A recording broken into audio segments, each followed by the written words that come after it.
Hello, everybody. I'm Maria Ressa, and we are at Rappler Talk with Nick Eberstadt. He is a political economist with the American Enterprise Institute. Nick, it is so good to see you. Maria, thank you for inviting me. I don't want to make you blush, but you're one of my heroes, so this is a great honor and pleasure for me.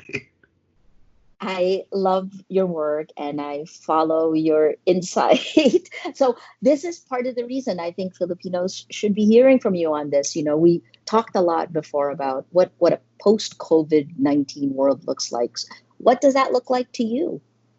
Well, I think we're still in the fog of war stage, but already in the last couple of weeks, we see enough to let us know that we've entered a new world. This is a watershed in post-war history. We're not ever going back to the way things were last year.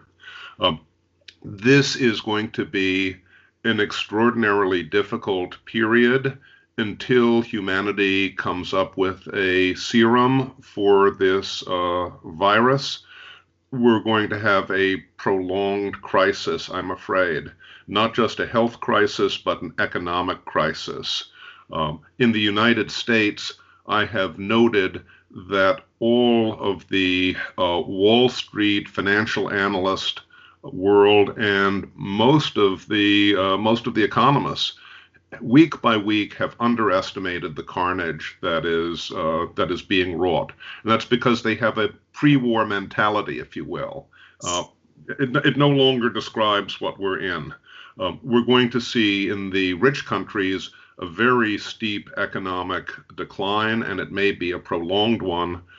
Honestly, what I worry about much more is what the implications will be for low-income populations around the world. Attention has been focused on Europe and the United States and so forth, but in countries where nutrition is more problematic, people will have less resistance to the virus.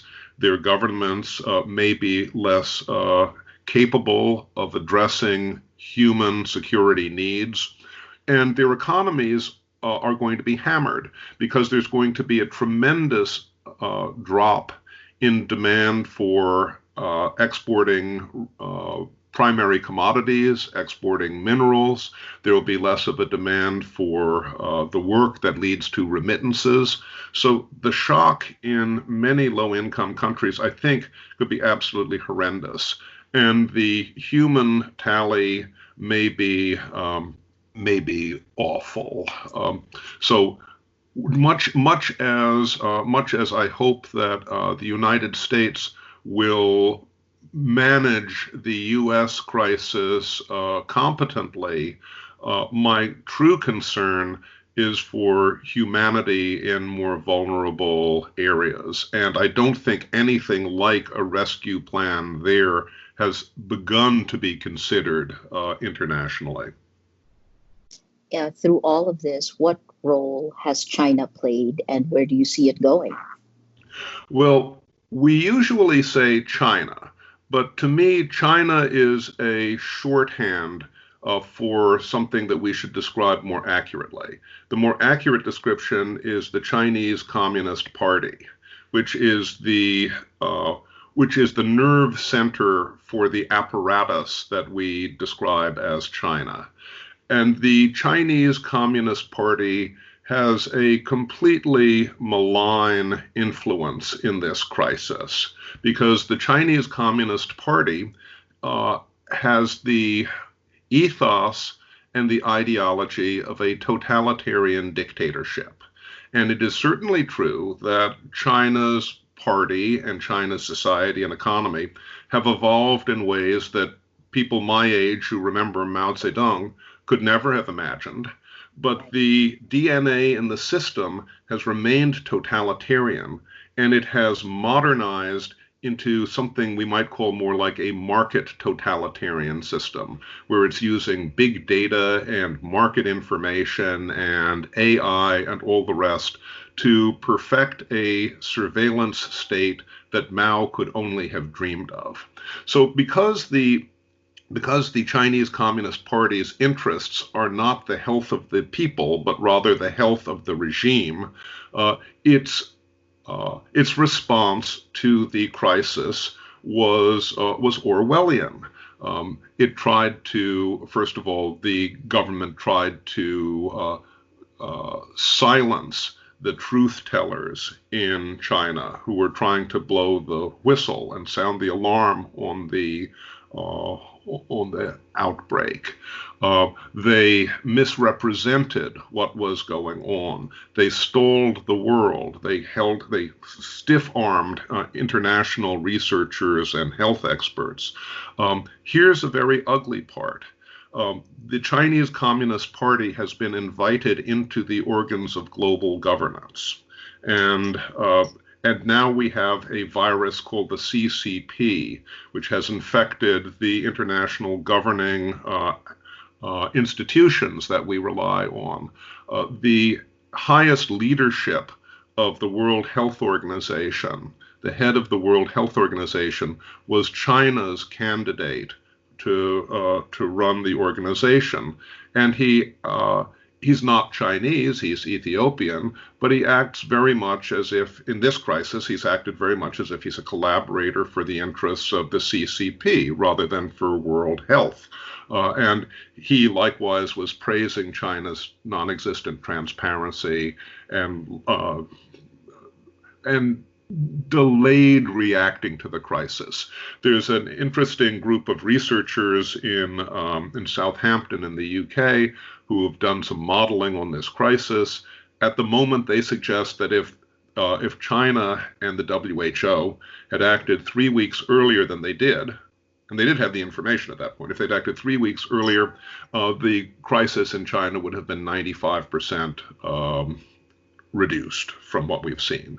And by the way, one more thing, I don't think that anybody, even in the CCP, believes the numbers that the Chinese government has been releasing on the total number of infections or deaths. I have a colleague at my institute, Derek Scissors, who did a preliminary paper, but I think it's quite persuasive, suggesting that there couldn't be less really than 2 million infections already in China. He suggested 2.9 million. Of course, in a country the size of China, that's a small proportion of the total population. If you had a much higher death tally than the Communist Party admits to, it could still be hidden in the annual mortality figures for such an enormous country. But I think from now on, we're going to have to think very hard, and it's not going to be fun, about what we have done inadvertently in globalizing the Chinese Communist Party's reach into the world economy and into global governance. And, one of the things, for example, that China has done in the Philippines is to also export the video and audio capacity of the government, the surveillance that you've mentioned. Extraordinary powers have been given to governments during these extraordinary times. And in the Philippines, we have a government that now has extraordinary emergency powers. I guess in this situation with technology and the coronavirus, how do we protect democracy, if that's possible? I think that protecting democracy is the obligation of each individual, because it's a matter of conscience and it's a matter of courage. And the democracy, I think, ultimately is in our hearts and in our souls. And I think Solzhenitsyn put it very well. He said, let there be lies in the world, but not by me. I will not be part of the lie. In this time, you meant again with China. China has gone on a propaganda war, and in the middle of the pandemic, we are seeing disinformation, yes, a problem that was already there before because social media wasn't being the gatekeeper, right? Journalists moved from being the gatekeepers, handed it to social media platforms. Our information ecosystem is difficult at Yeah. best. How do you see this playing out with the coronavirus in the mix? Well, um, I may be wrong. I realize I may be wrong, but my assessment is that the Chinese Communist Party is in the midst of a deep crisis. Uh, that we see the powerful facade that has been built uh, for this party, but we do not see the inner rot and weakness. Uh, Last year was a very bad year for ruler for life Xi Jinping. It saw the uh, it saw the Hong Kong protests, which were a unmitigated defeat for totalitarian power in Beijing, and on what Beijing regards as its own soil. Uh, we saw, I'm not much of a fan of trade wars, I should say, but we saw in the U.S. trade war with China the weakness of the Chinese economy exposed, the vulnerability exposed, and now uh, China's economy has gone into a tailspin with the coronavirus. We know, as the current premier in China has said in the past, that Chinese official figures are man made statistics, not accurate statistics. They're part of the lie. Um, but even with the lie, the Chinese government can't conceal that there's been a tremendous plunge in activity. And part of the formula that has maintained power for the regime has been the sort of the implicit argument, you shut up and behave and we'll make you rich. Well, that isn't happening now. And so a concatenation of pressures and crises are affecting the regime at the moment. Um, I don't think we know yet how this is going to play out, but I wouldn't uh, I would not believe the storyline that the regime is trying to promote, that they're the all-powerful ones who have reacted successfully to this crisis, and they're the model, and you better get out of the way or join on board, or you're going to be in trouble. I think the big problems are coming in China, possibly not that far in the future. It's interesting to when you talked about how it has infected global organizations. While it is doing all of this, it is also continuing its incursions into the South China Sea, what the Philippines calls the West Philippine Sea. For the first time in a while, the Philippine government actually gave a note verbal to China. Where do you see this going? Well, of course, this is just business as usual for Beijing.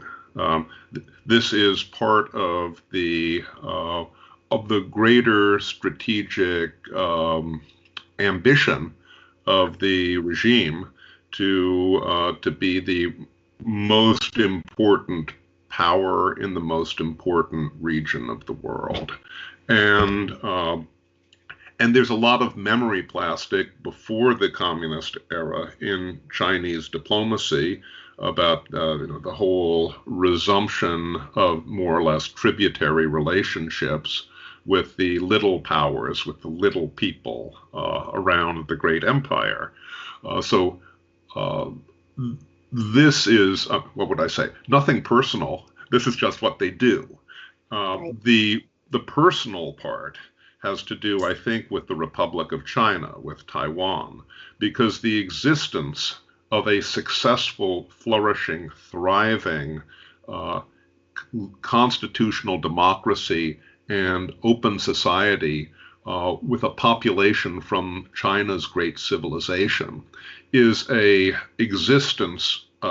an existential threat to the regime.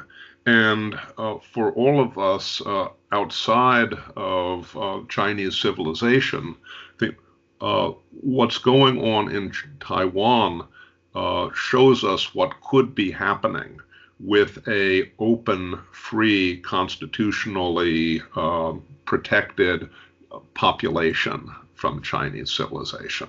So when we take a look at what Beijing is doing, what we should always be thinking is, what would Taiwan do? What would Taiwan do? That's interesting because China hasn't stopped, right? It's moved forward in these things. At the same time, Hong Kong, the arrests in Hong Kong, Yes, uh, Jimmy Lai being yes. arrested, and a lot of this is shocking. Where do you see this headed?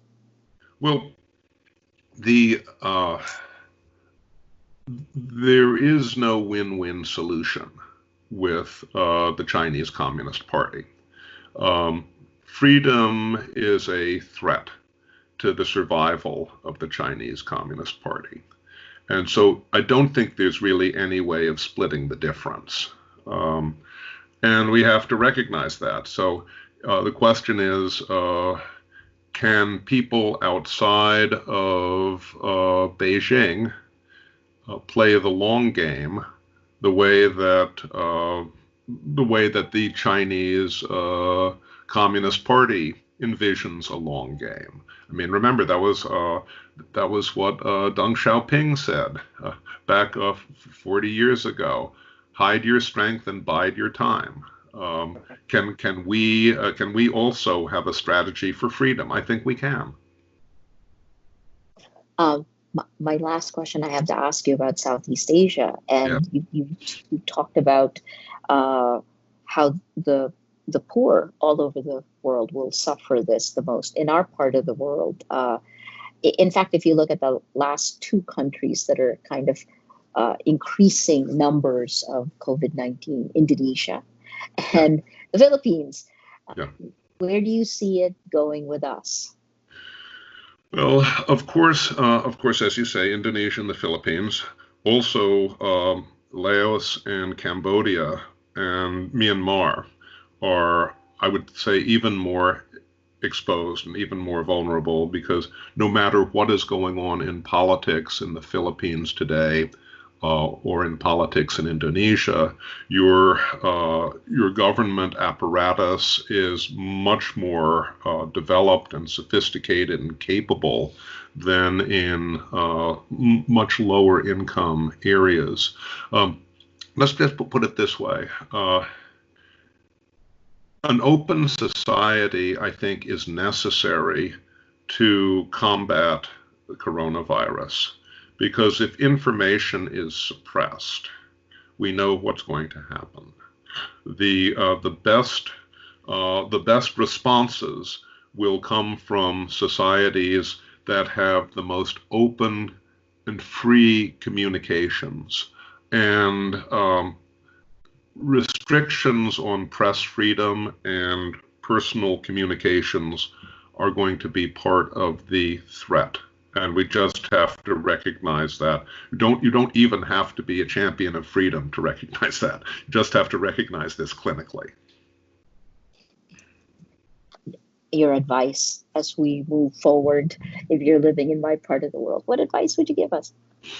Well, of course, I think you know what I believe about open societies, and it is my personal preference, but I think there are also a lot of practical reasons to think that open societies will bring more benefits and prosperity and protection for the poor as well as the rest of the population. I would say that one of the things which we are going to see, and it's a risk for the U.S., but it's much more of a risk for less affluent countries, is going to be economic nationalism. I think we're going to see a lot less travel. We're going to see a lot more closing of borders. We're going to see a lot of redirecting of international supply chains. And maybe that's going to be the way of things. I can't tell. What I worry about is that we may also see a lot less international coordination between governments. And if everybody is trying to save themselves without any attempt to work with others, it's not going to turn out as positively as if we can have some sort of international solidarity.